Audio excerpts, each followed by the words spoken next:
Hi friends, welcome back to my channel. ಹೇಗಿದ್ರೆ ಎಲ್ಲರೂ hope ಎಲ್ಲರೂ ಚೆನ್ನಾಗಿದ್ದೀರಾ ಅಂತ ಭಾವಿಸ್ತೇವೆ. ಇವತ್ತಿನ ವಿಡಿಯೋನ ಸ್ಟಾರ್ಟ್ ಮಾಡೋಣ. ಸೊ ನಮ್ಮ ರಾಜ್ಯದ ಅಂಗನವಾಡಿ ವರ್ಕರ್ಸ್ಗಳು ಹಾಗೆ ಆಶಾ ಕಾರ್ಯಕರ್ತೆಯರು ಸಾಕಷ್ಟು ಬಾರಿ ಪ್ರತಿಭಟನೆ ಮಾಡ್ತಾ ಇರ್ತೀರಾ ತಮ್ಮ ಗೌರವಧನ ಹೆಚ್ಚಳಕ್ಕಾಗಿ.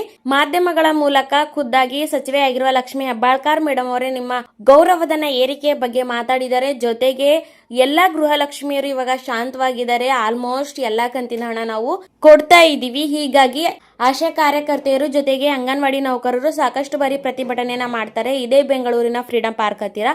ಆದರೆ ಅವರಿಗೆ ಭರವಸೆನ ನೀಡ್ತಿರೋ ಹೊರತು ಗೌರವಧನ ಹೆಚ್ಚಳ ಆಗ್ತಾ ಇಲ್ಲ.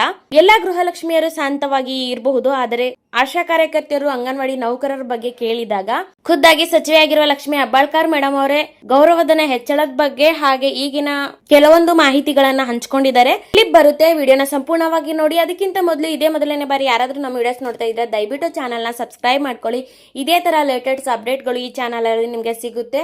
ಹೀಗಾಗಿ ಚಾನಲ್ ನ ಸಬ್ಸ್ಕ್ರೈಬ್ ಮಾಡ್ಕೊಂಡು ಪಕ್ಕದಲ್ಲೇ ಕಾಣುವ ಬೆಲ್ ಐಕನ್ ನ ಕ್ಲಿಕ್ ಮಾಡಿ ಆಲ್ ಅಂತ ಸೆಲೆಕ್ಟ್ ಮಾಡ್ಕೊಳ್ಳಿ. ಸಂಪೂರ್ಣವಾದಂತಹ ವಿಡಿಯೋ ಇದೆ, ವಾಚ್ ಮಾಡಿ. ಭಾಳ ಸಂತೋಷ. ನೀವೆಲ್ಲ ಮಹಿಳೆಯರು ನನಗೆ ಭಾಳ ಆತ್ಮೀಯರು ಅಂತ ನಿಮ್ಮ ವಿರೋಧಿಗಳೇನು ನಾನಲ್ಲ. ಆದರೆ ಒಂದು ತಮ್ಮ ಗಮನಕ್ಕೆ ನಾನು ತೆಗೆದುಕೊಂಡು ಬರಲಿಕ್ಕೆ ಹೋಗ್ತೇನೆ.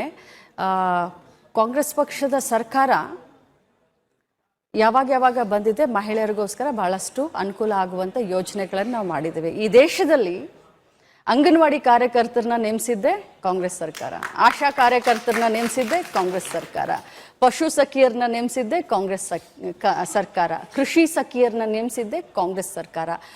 ಚೂಸ್ ಮಾಡಿ ಮಹಿಳೆಯರಿಗೆ ಈ ಜವಾಬ್ದಾರಿಯನ್ನು ಕೊಟ್ಟಿದ್ದೀವಿ. ತಮ್ಮ ಗಮನಕ್ಕೆ ಹೇಳಲಿಕ್ಕೆ ಬಯಸ್ತೇನೆ, ಅಂಗನವಾಡಿ ಕಾರ್ಯಕರ್ತರಿಗೆ ಕೇಂದ್ರ ಸರ್ಕಾರ ಬರೀ 2,500 ರೂಪಾಯಿಯನ್ನು ಕೊಡುತ್ತೆ, 9,500 ರೂಪಾಯಿಯನ್ನು ರಾಜ್ಯ ಸರ್ಕಾರ ಕೊಡುತ್ತೆ, ಅದು ಕಾಂಗ್ರೆಸ್ ಸರ್ಕಾರ. ಆಶಾ ಕಾರ್ಯಕರ್ತರಿಗೂ ಕೂಡ ನಮ್ಮ ಸರ್ಕಾರನ ನಾವು ಆಶಾ ಕಾರ್ಯಕರ್ತರನ್ನ ನೇಮಿಸಿದ್ದು ಕಾಂಗ್ರೆಸ್ ಪಕ್ಷದ ಸರ್ಕಾರ.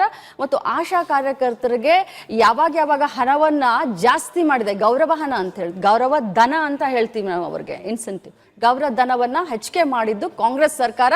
ಹೋದ ವರ್ಷ ಬಜೆಟ್ ನಲ್ಲಿ ನಾವು 2,000 ರೂಪಾಯಿಯನ್ನ ಹೆಚ್ಚಿಗೆ ಮಾಡಿದೀವಿ. ನಮ್ಮ ಗ್ಯಾರಂಟಿ ಏನು, ಕನಿಷ್ಠ ಅವರ ಪೇಮೆಂಟ್ ಅಂತ ಅದು 14,000 ಚಿಲ್ಲರೆ ಆಗುತ್ತೆ. ಈಗಾಗಲೇ ಅವ್ರಿಗೊಂದು 12,000 ಬರ್ತಾ ಇದೆ. ಮುಂದಿನ ವರ್ಷ ನಾನೇ ಅದಕ್ಕೆ ಬೆನ್ನು ಹತ್ತಿದ್ದೀನಿ. ಅಂಗನವಾಡಿ ಕಾರ್ಯಕರ್ತರಿಗೆ, ಸಹಾಯಕರಿಗೆ, ಆಶಾ ವರ್ಕರ್ಗೆ ಮಧ್ಯಾಹ್ನ ಬಿಸಿ ಊಟ ಅಡಿಗೆ ಮಾಡ್ತಾ ಇರುವಂತವ್ರನ್ನು ಕೂಡ ಕಾಂಗ್ರೆಸ್ ಸರ್ಕಾರನೇ ಮಹಿಳೆಯರು ನೇಮಿಸಿದೆ. ಇವ್ರಿಗೆಲ್ಲರಿಗೂ ಕೂಡ ಮುಂದಿನ ಬಜೆಟ್ ನಲ್ಲಿ 2,500 ಏರಿಸಿದ್ರೆ ಅವರ ಕನಿಷ್ಠ ವೇತನ ಅವರಿಗೆ ಅನುಕೂಲ ಆಗ್ತಿದೆ. ಅದಕ್ಕೆ ನಾನ್ ಇನಿಷಿಯೇಟಿವ್ ತಗೊಳ್ತೀನಿ. ಬಟ್ ತಮ್ಮ ಗಮನಕ್ಕೆ ತರಲಿಕ್ಕೆ ಬಯಸ್ತೇನೆ, ಇಲ್ಲಿ ಸುಮಾರು ಜನ ಬಿಜೆಪಿಯವರು ಇದ್ದಾರೆ. ತಮ್ಮ ಸರ್ಕಾರ, ನನ್ನ 3 ವರ್ಷದ ಕಾಂಗ್ರೆಸ್ ಪಕ್ಷದ ಸರ್ಕಾರ ಬಹಳಷ್ಟು ಚೆನ್ನಾಗಿ ನಾವು ಸರ್ಕಾರವನ್ನ ಕಾರ್ಯಭಾರವನ್ನ ನಿರ್ವಹಿಸಿದ್ದೇವೆ.